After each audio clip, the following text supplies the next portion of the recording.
Buenos días, buenas tardes o buenas noches. Depende del lugar del mundo que tú te encuentras.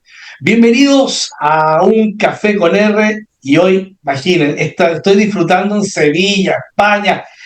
Esto es muy agradable porque venir a España y específicamente a Sevilla para poder conversar con un británico de origen, pero sevillano de corazón, Tom Horsey.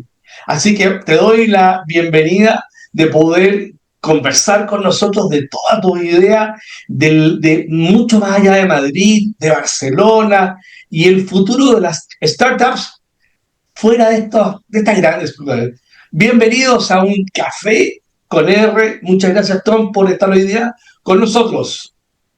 Muchísimas gracias a ti por la invitación y qué mejor sitio para hacerlo que la Plaza España, ¿no? Entonces, no, es que esta vista te inspira solo, sale solo. Bueno, hoy contar un poco, Tom es un inversionista, es un emprendedor, es fundador de más de 15 empresas, detrás de ni más ni menos 100 startups en España y en Europa. Bueno, y actualmente está liderando Ionic Fund, que es un fondo de capital de riesgo que apuesta por startups más allá de las grandes hubs tradicionales, como dijimos, Barcelona y Madrid. Así que tenemos más cosas porque tiene, la verdad, que mucho más, pero voy a decir la última. Impulsa iniciativas como Connected Mobility Hub y Startups Labs in Spain. Así que nos vamos a ir ahora de inmediato a conocer esta historia personal larga, porque has estado más de 15 empresas y me gustaría que me contaras un poco, ¿qué te motivó a dar ese primer salto al mundo del emprendimiento? Bueno, yo creo que el emprendimiento, en mi caso por lo menos, lo he llevado dentro siempre, ¿no? Es algo que me ha ilusionado e interesado desde los inicios. De hecho, mi objetivo de trabajo perfecto, digamos, al final mi objetivo de conseguir el trabajo era lo que llaman un non-executive director, ¿no? Un directivo no consejero, un consejero no delegado, es decir, consejero no, en distintas empresas. Entonces pero eso cuando yo tenía 13 años, es lo que quería hacer. Sí. Y entonces, yo creo que esto, no, porque leí que había gente que estaban entrando como eso, como NEDs, es lo que llaman en inglés, en distintas empresas que estaba privatizando en esa época, eran los 80, Claro. en Reino Unido, eran los años de Thatcher, y entonces pues digo, qué buen trabajo para uno tener. Entonces eso era siempre un poco mi idea, ¿no? O mi objetivo, o mi trabajo, digamos, perfecto. Entonces para llegar a eso, estando en Sevilla, que es donde me encontré, la vía era era a través de ser emprendedor, ¿no? Entonces, yo creo que estas cosas realmente lo llevaba siempre en la sangre. ¿Cuál era el impulso concreto? Pues inicialmente porque vi una oportunidad en un mercado donde yo estaba ligado por ser un proveedor de servicios dentro del sector. Y entonces digo, bueno, mira, esto hay que hacerlo y eso, digamos, fue el primer negocio, pero un negocio sin empleados. Era yo haciéndolo, digamos, a nivel individual, ¿no? Los fines de semana, las noches y tal. Y luego di el salto a montar un equipo y tal, porque donde yo estaba trabajando, pues, bueno, incumplió unas promesas y entonces digo, pues voy a dar el salto, entonces pues di el salto a, digamos, escalar lo que yo ya estaba haciendo y montar un equipo y tal. Y eso, digamos, era el inicio de todo, era porque vi una oportunidad y yo creo que eso es lo que impulsa, digamos, a la mayoría de emprendedores a hacer algo, porque ven que se puede hacer.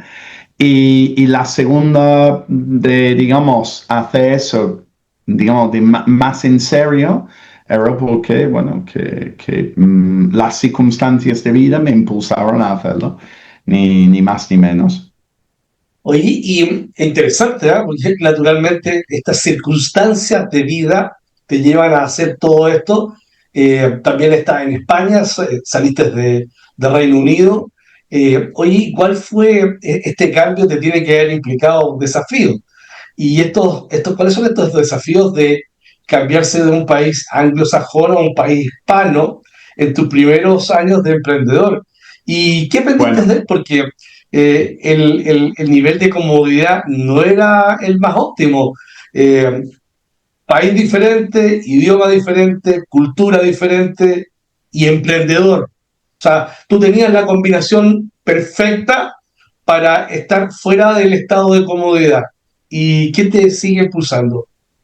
sí, bueno, yo creo que eso es parte de las circunstancias, ¿no? Que te impulsan a emprender porque no digo que no tienes otras opciones, porque las tenía. De hecho, me querían contratar varias, no me acuerdo cuántos me llamaron, pero bueno, por lo menos 5 o 6 personas que me conocían de donde estaba, en cuanto me escuchaban que había salido de la empresa donde estaban, pues me llamaban por teléfono, ¿no? Entonces, había otras vías a coger, pero un poco lo que tú dices, yo creo que el tipo de persona que sale de su país, que sale de su zona de comodidad, que sale de confort, que sale de su entorno de amigos, de contactos, de idioma, de cultura, pues ese tipo de persona también es el mismo tipo de persona muchas veces que se pone a emprender, ¿no? Entonces, era una mezcla de todo, pero te digo, no, cuando tú estás dispuesto a salir por las razones que sean de tu zona de confort a nivel vida, ¿no? A nivel personal, a salir de tu país y ir a otro sitio, como bien dices, con otro idioma, otra cultura, no sé qué, no sé cuánto, porque hay muchas diferencias entre España y Reino Unido a nivel de cultural y cultura profesional también, ¿no?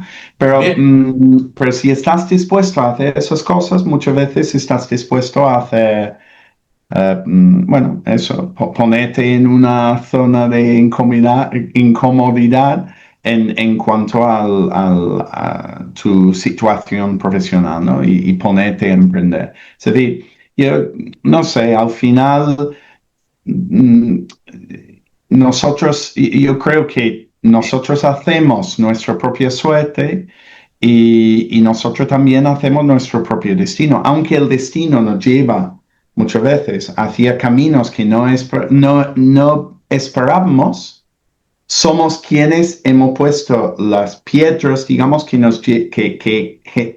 construyen ese camino.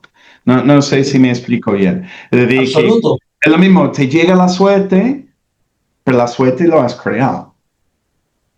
Que eso no quiere decir que no sea suerte, lo es, pero que te ha llegado en gran medida porque tú has ido por ese camino, ¿no? Y yo creo que eso va pasando en todo en la vida. Es que justamente dijiste algo que a mí personalmente me llama mucho la atención y que creo que es verdad. La suerte sí sucede, pero si uno tiene la oportunidad de tomar esa suerte, capturar esa suerte y darle el beneficio y el sentido, obviamente eres una persona con suerte. Si lo dejaste pasar, la gente dice, no, no tengo suerte. Y eso no es así. Tienes que ver esa oportunidad, tienes que ver, descubrir eso. Y hay Y otro crear tema el que, entorno en lo cual te llega esa suerte. claro, Son las definitivo. dos cosas. Y quiero también tomar esto de la zona de confort, porque ¿tú crees que existe un perfil emprendedor o más bien es algo que se va forjando con las experiencias?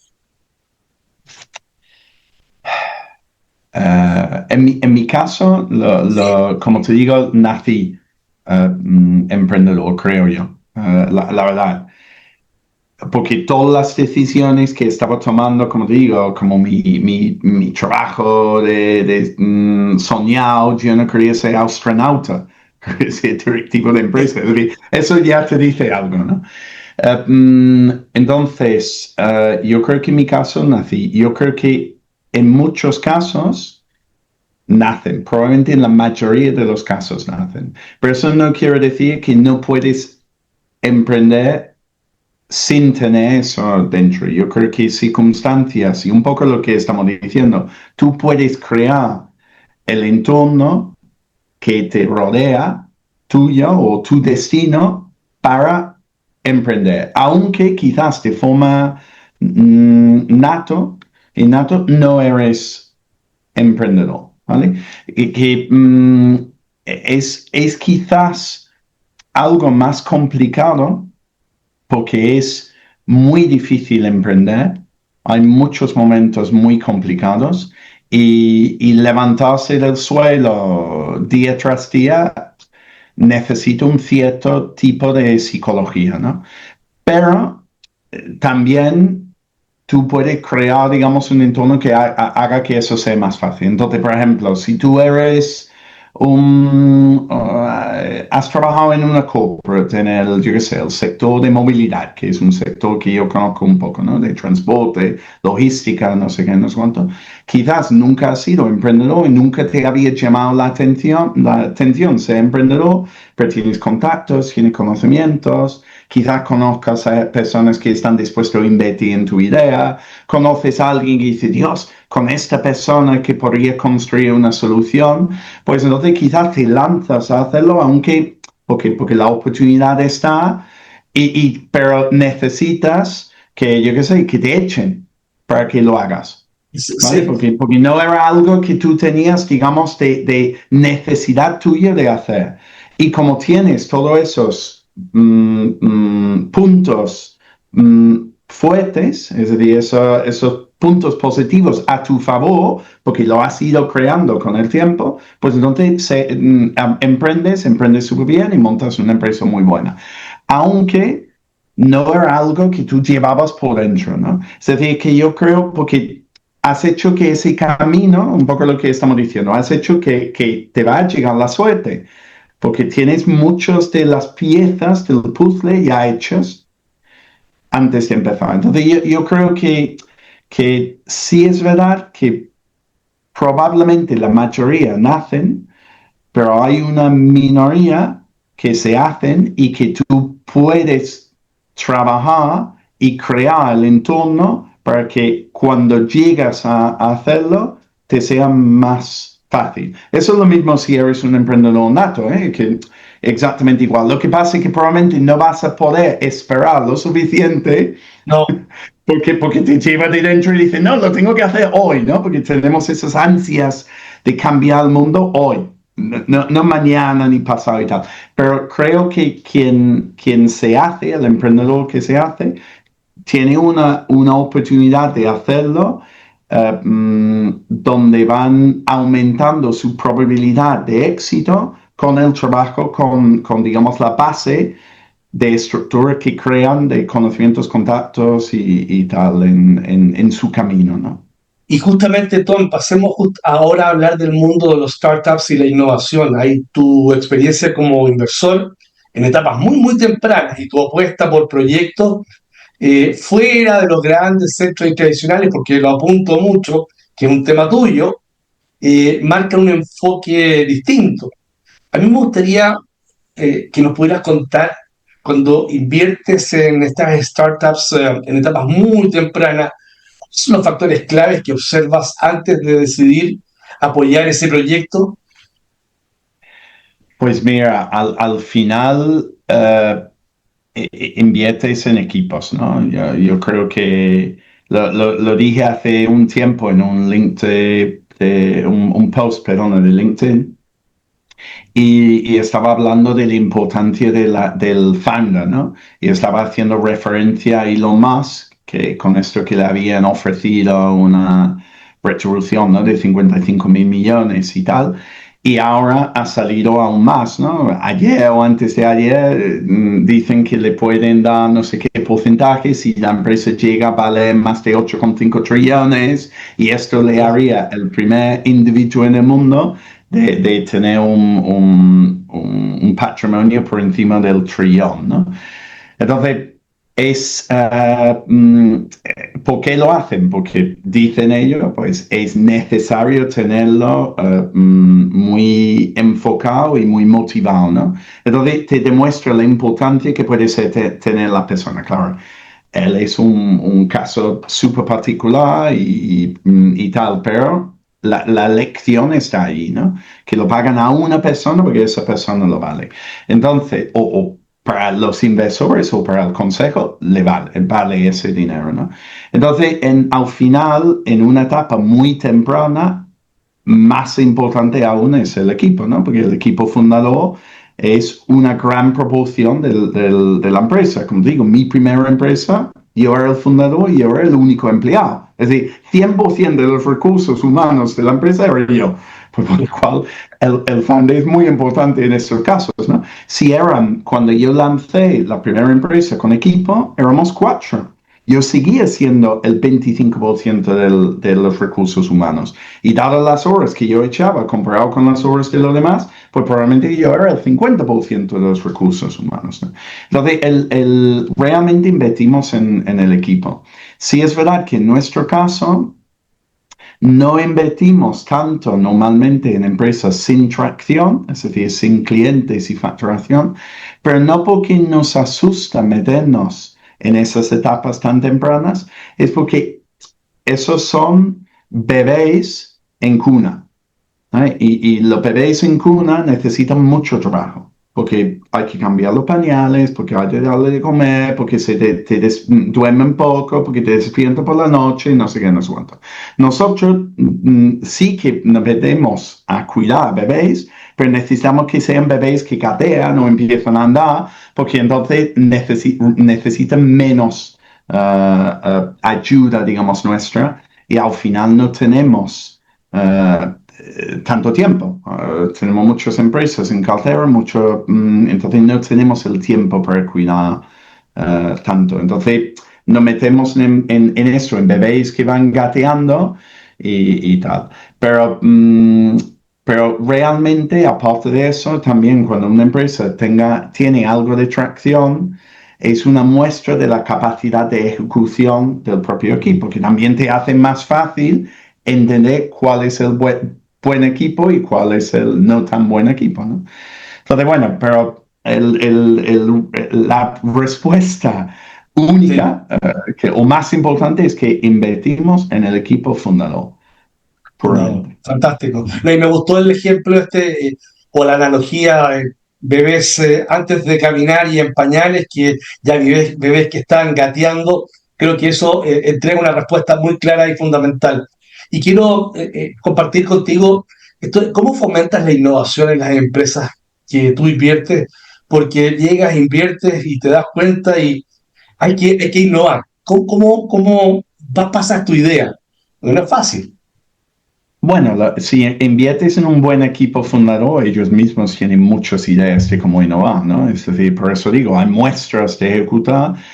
Toda empresa, o casi todas las empresas, la gran mayoría como mínimo, 90% de las empresas, la idea inicial No. no es lo que terminan haciendo, pivotan por el camino, ¿no? Y entonces, porque al final la idea inicial es algo que tú generas en tu propia cabeza, ¿no? Pero cuando lo sacas al mercado, pues choca con las necesidades concretas del mercado, ¿no? Entonces, escuchando al mercado, vas modificando tu producto o servicio. O la forma de llevar tu producto o servicio al cliente, o los precios, yo qué sé. Muchas cosas vas modificando y optimizando, ¿vale?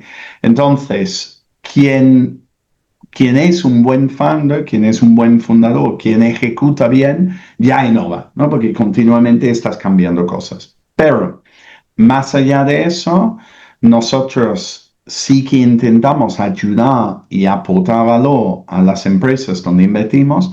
Entonces, yo te diría que quizás, más allá de nuestra propia capacidad mental de proponer ideas, que lo hacemos, porque al final, y no porque seamos más listos, pero como vemos muchos negocios haciendo muchas cosas, y no estamos, digamos, metidos en el día a día del negocio que al final pues te causa, como te bloquea ver más allá, porque hay tanto ruido del día a día que no escuchas el ruido del fondo, pues nosotros sí escuchamos el ruido del fondo, sí que vemos la luz que está por ahí, la cosa que está, ¿sabe? Brillando más allá, ¿no? Entonces, a raíz de eso somos capaces de proponer muchas veces cosas, soluciones que el propio equipo no ha visto. No porque no son listos, como digo, no somos más torpes que la mayoría, pero simplemente porque tienen este bloqueo, ¿no? Y porque nosotros vemos más cosas en nuestro día a día. Eso es uno. Y el otro es que como hay muchas empresas, digamos, dentro de nuestra familia, y luego tenemos muchos inversores también dentro de nuestra familia, que todos son, o casi todos son, digamos, activos en el mundo empresarial. Entonces, todos estos también están haciendo pruebas, viendo cosas, resolviendo problemas al día, cada día.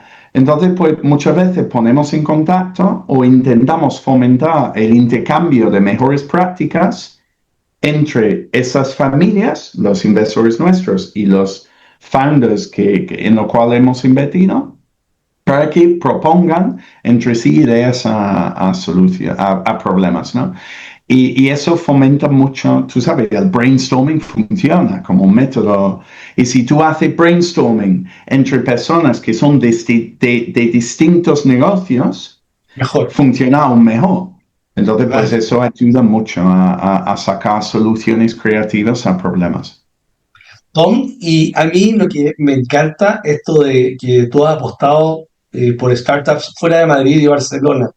¿Y por qué crees que es importante descentralizar el ecosistema? Y lo otro es, ¿por qué ventajas has visto en nuestros territorios? Pues mira, yo vengo del campo en Reino Unido, ¿vale? Yo vengo de un condado que se llama Devon, que hay más vacas y ovejas que personas. Tiene 2 parques nacionales, es decir, que un sitio muy rural, ¿no? Mi pueblecito, donde realmente mi pueblo, tiene 150 habitantes. La ciudad más grande cerca, creo que hoy en día tiene como 20 y algo mil habitantes, ¿vale? Es decir, muy, muy chiquititos, ¿no? Eso en España es un pueblo, pues para mí era la ciudad, ¿no? Porque mi pueblo era 150 personas. Luego la ciudad tenía esto y luego la ciudad más grande, pues era Exeter. Exeter no sé cuántos tendrá, pero 150.000 quizás, algo así, no lo sé. Ahora lo miro en Wikipedia. Pero como yo venía del campo, pues, y venía de un sitio más olvidado, pues entonces siempre eso me ha atraído, ¿no? De decir, oye, se puede montar negocios en estos sitios, se puede, es decir, que no es imposible, ¿no? Y luego, como terminé en Sevilla, que es una ciudad, bueno, dentro de España, creo que es la quinta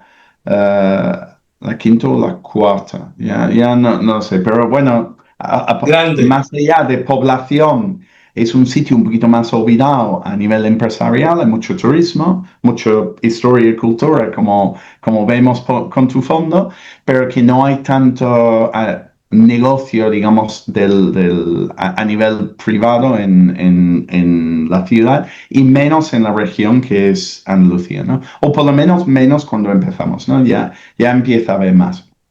Entonces empecé a invertir hace ya ahora 15 años, pero la primera vez en España, en una empresa española, fue 2013, por lo cual hace 12 años.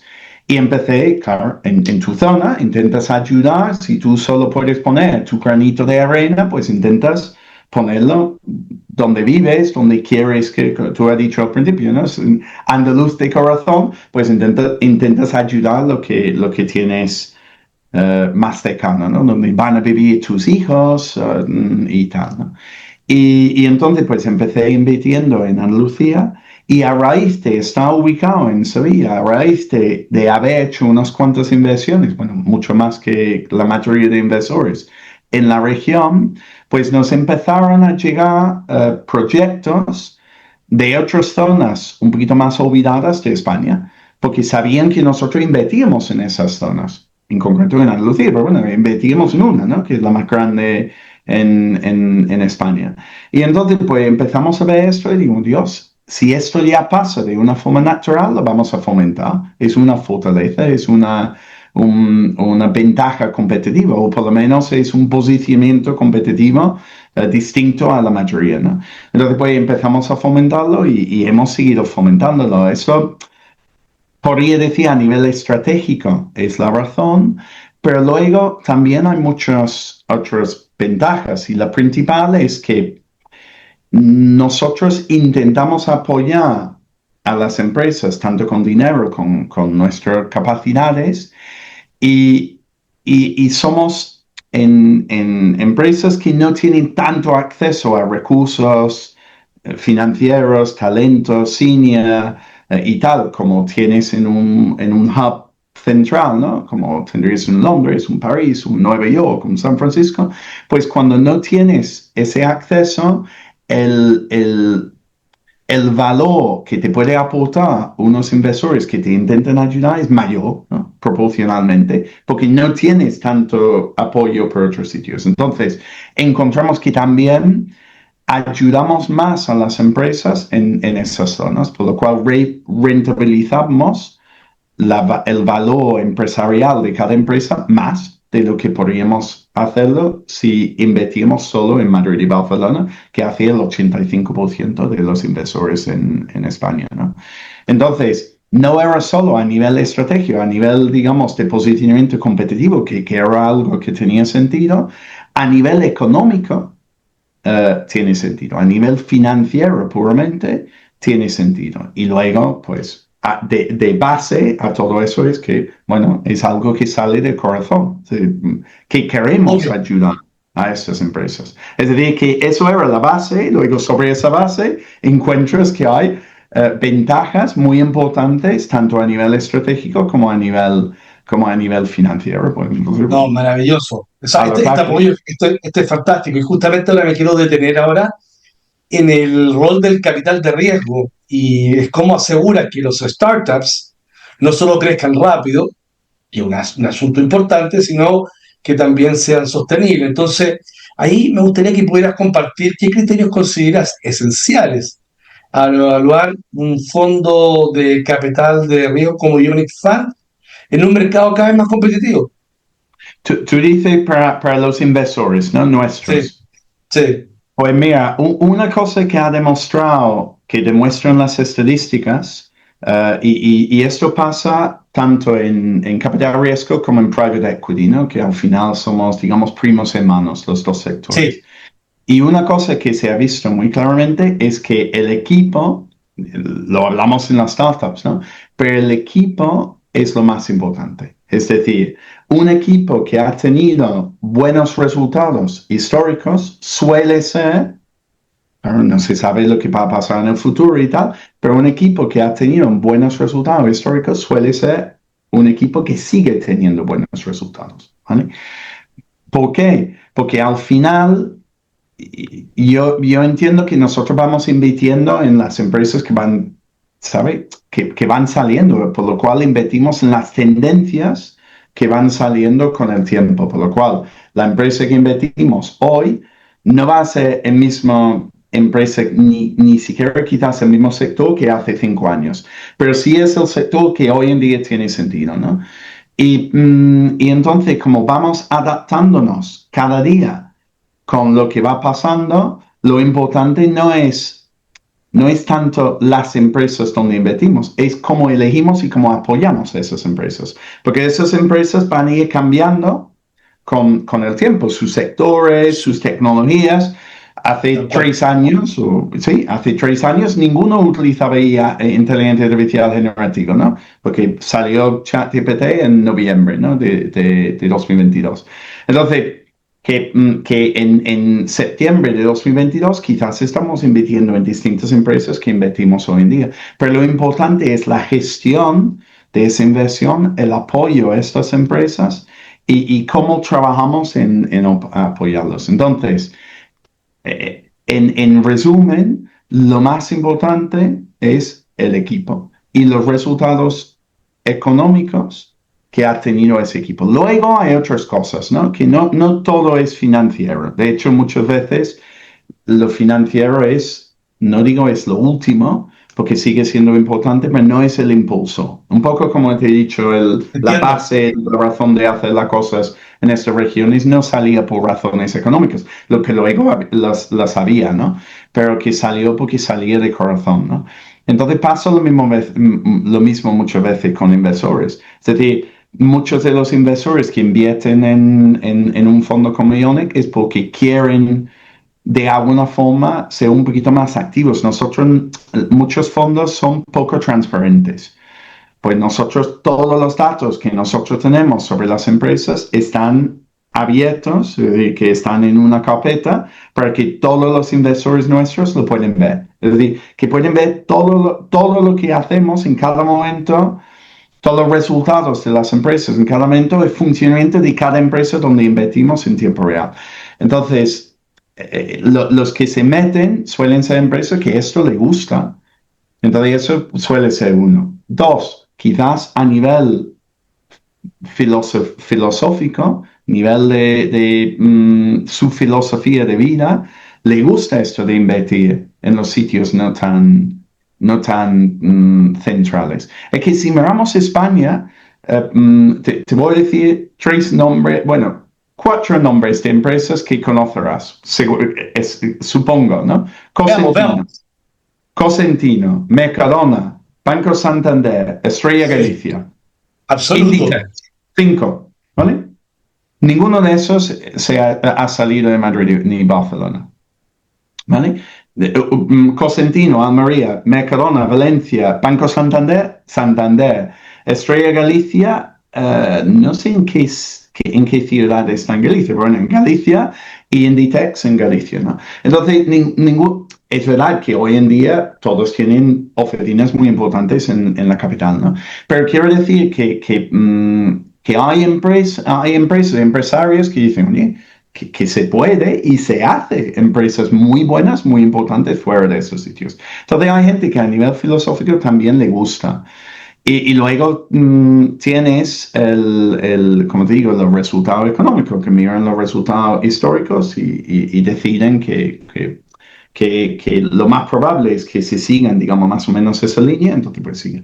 En nuestro caso, ahora mismo tenemos una tier, por ejemplo, en el fondo 1, ahora estamos lanzando el fondo 2, pero tenemos una tier prevista de 22%, ¿vale? Sobre las inversiones que hay en el fondo 1, después de 3 años y medio más o menos.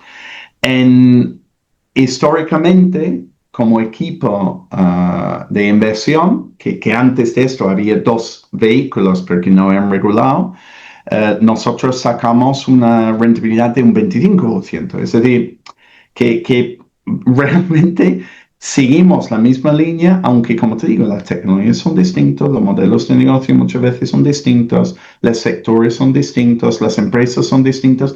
¿Pero por qué? Porque seguimos, digamos, trabajando de la misma forma. Nosotros, las empresas donde invertimos, pues van cambiando, ¿no? Porque nosotros seguimos el mismo proceso. Mejoramos, ¿no? Optimizamos, pivotamos, todo lo que hemos dicho. Bueno, pivotar, no tanto, sí que innovar y optimizar.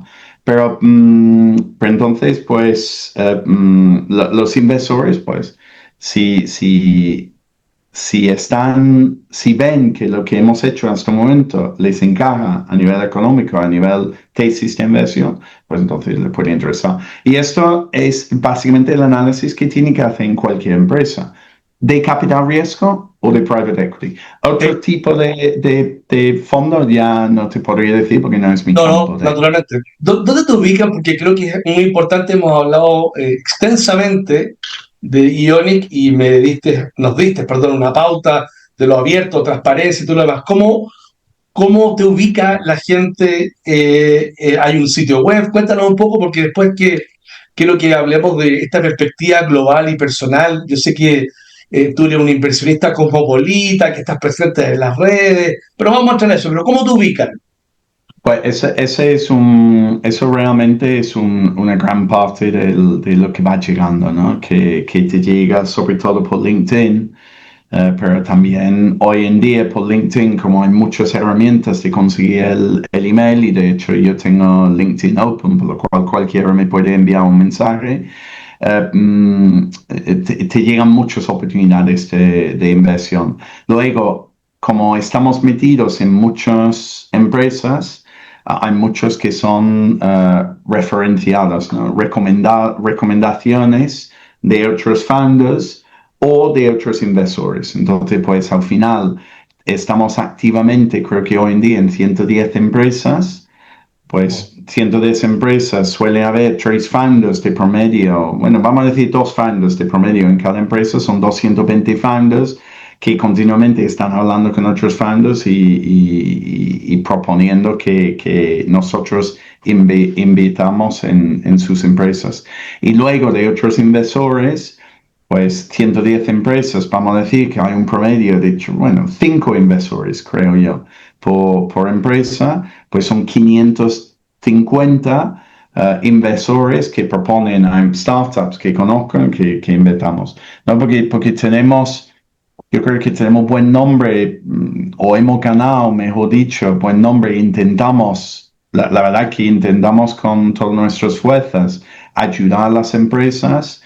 Y entonces, pues, entre eso, LinkedIn, referencias de founders, referencias de inversores, pues te va llegando. Luego haces cosas como vas a eventos, vas a jornadas, das charlas, ¿sabes? Y te van saliendo algunos más, pero la mayoría vienen por redes sociales, principalmente LinkedIn, y referenciados por founders donde hemos invertido o donde estamos invertidos, y inversores que son co-inversores nuestros en alguna empresa. Tengo una pregunta. Oye, hemos estado, ya llevamos harto rato conversando, entrando en muchos detalles. ¿Hay alguna startup, o experiencia que más te haya sorprendido en estos años como inversor? Bueno, sí, Sin decir hay, el bueno, nombre, sino que quizás la sí, experiencia. sí, Tiene que haber algo ahí que te llamó mucho la atención.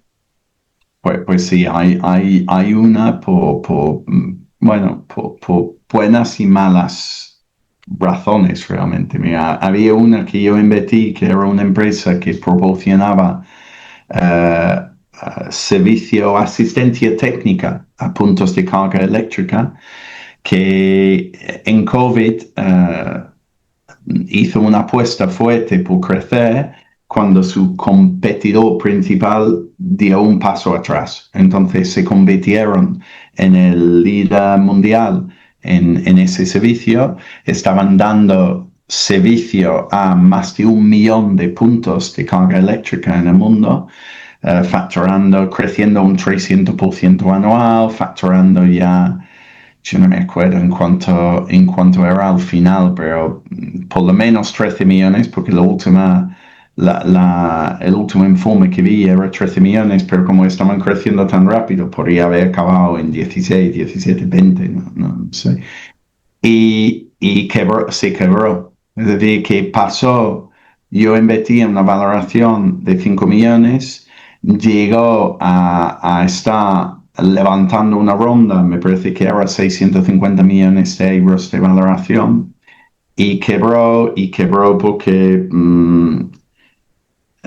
bueno, por la gestión de uno de sus inversores que hizo muy difícil hasta el último instante que entrase cualquier otro inversor. Y entonces, pues, en el último instante, yo creo que porque simplemente pensaban que no iba a necesitar más dinero de lo que ponían ellos, ¿no? Y era un pepino de empresa. Dicen, si yo tengo una gran participación en esta empresa, va a valer un montón, ¿no?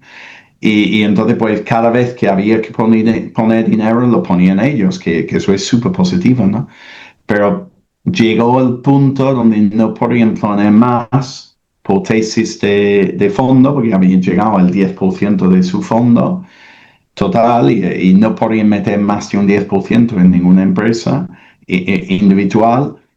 Y ya por haber cogido ese posicionamiento de poder dentro de la empresa, ya no había, bueno, no había ni tiempo ni posibilidad de meter otros inversores, porque otros inversores lo miraban y dicen, es que aquí quien controla todo son estos y entonces pues me asusta, ¿no? Digamos.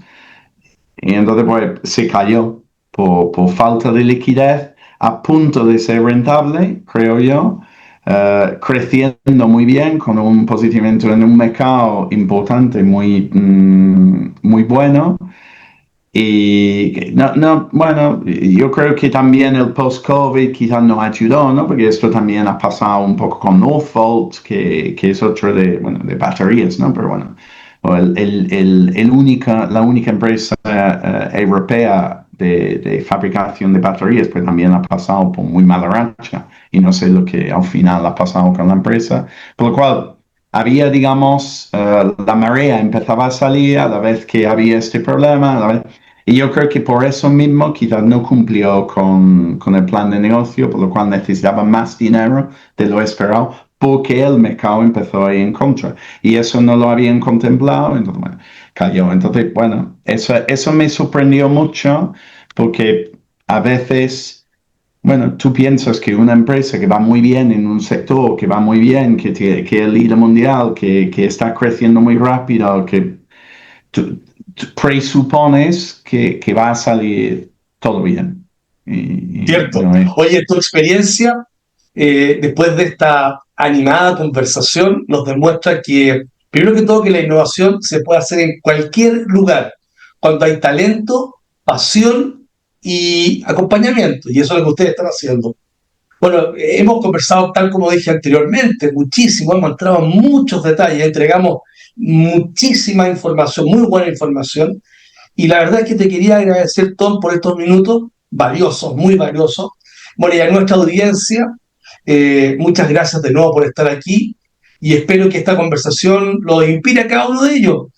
De repente a decir, tengo que salir de este estado de confort, a mirar nuevas perspectivas, a mirar el futuro desde la diversidad de los territorios, de las ideas, de las personas.